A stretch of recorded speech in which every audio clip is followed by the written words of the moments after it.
বন্ধুর সাথে দেখা করার জন্য গতকাল সন্ধ্যায় তার বাসায় গিয়েছিলাম। বাসায় কেউ ছিল না, তাই দরজাটা খোলা ছিল। গিয়ে যা দেখলাম অজ্ঞান হওয়ার অবস্থা। বাসায় এক রুম থেকে ধোঁয়া বের হচ্ছে, ধ্বনিত হচ্ছে একটা সেকা খাওয়া গান, চলে গেছে তাতে কি নতুন এক কান পেয়েছি। আমি ঢুকে তার সাথে তাল মিলিয়ে গান শুরু করলাম, এটা তোর চেয়ে বহুত সুন্দরী।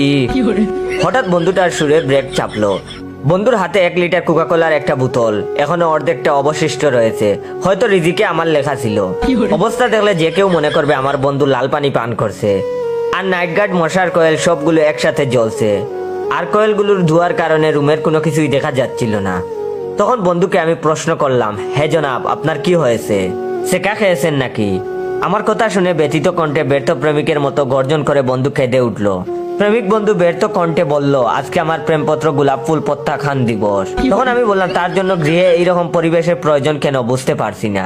তখন জনাবের উত্তর, সেকা খাওয়া প্রেমিকদের সাধারণত সিগারেট প্লাস মদ ইত্যাদি খেতে হয়, কিন্তু আমার এইসব এত আকর্ষণ নাই, তাই কয়েলের দুয়ার সাথে কোকাকোলা দিয়ে একটা প্রত্যাখ্যান দিবস পালন করছি। আমি তখন বন্ধুকে বললাম, ইতিহাস জানতে চাই বন্ধু, তোমার প্রত্যাখ্যান দিবস সম্পর্কে। তখন আমার সেকা খাওয়া বন্ধু আমাকে বলল, বন্ধু তুই কিন্তু আমাকে খেপাতে পারবি না, সেই চুক্তিতে রাজি থাকলে বলবো সেই ইতিহাস। তখন আমিও বললাম, আমিও রাজি আছি, কাজী বলেন সেই ইতিহাস। তখন বন্ধু বলতে লাগলো, মডার্ন কুচিং এর সবসময় পিছনে বসার কারণ হলো জাহ্নবী নামের একটা মেয়ে। সুদীর্ঘ টানা 365 দিনের বেশি তার পিছনে ঘোরাঘুরি করেছি, কিন্তু পড়ালেখা করার সময় একদম ঠিক রাখছি। কিন্তু বন্ধু বর প্রত্যেকে বন্ধু জুড়া লেগে গেল, আমি কি বসে থাকতে পারি নাকি? গত বছর বন্ধু বর থানবীর হতে অনুপ্রাণিত হয়ে 18ই আগস্ট একটা রিস্ক নেওয়ার চিন্তা করলাম। সকালে 6টায় উঠে আমার ঋণ করা 50 টাকার কিছু তরতাজা গোলাপ ফুল কিনে নিলাম। আর সুদীর্ঘ রজনীতে সায়েন্স পড়ার সতর্কতার স্বরূপ একটা রাসায়নিক প্রেমপত্র লিখে ফেললাম। প্রেমপত্রটি এমন ছিল, প্রিয় জাহ্নবী, প্রথমে নাও হৃদয়ের প্রমাণ, তাপমাত্রা ও ছাপে এক মূল ভালোবাসা। আশা করি হাইড্রোজেনের মতো পর্যায়ে সারণীর 1 নম্বর পর্যায়ে আছো। আমিও তো আছি নিষ্ক্রিয় গ্যাসের মতো কোনো রকম। বিশ্বাস করো, তুমি আমার অনেক ক্রিয়া বিক্রিয়ার প্রতিক্রিয়ার ফল। হাইড্রোজেন আর অক্সিজেন যেমন পানির সঙ্গে মিশে আছে, তেমনি তুমি মিশে আছো আমার হৃদয়ে। তোমাকে দেখলে আমার হৃদয় কার্বন ডাই অক্সাইড দ্বারা পূর্ণ হয়। তোমার চোখে চুপ পড়লে মনে হয় তোমার চোখে রাডার ফুডের পরমাণু মডেলের ভালোবাসার কণা বিচ্ছুরিত হচ্ছে। এই পৃথিবীতে তুমি যদি আমার না হও, তাহলে সালফিউরিক অ্যাসিড খেয়ে পৃথিবীর অক্সিজেন আমার জন্য হারাম করে দিব। ইতি তোমার রিমন। তারপরে বন্ধু বলল, প্রেমপত্রে কিছু কথা লিখেছি যা একদম ডাহা মিথ্যা কথা।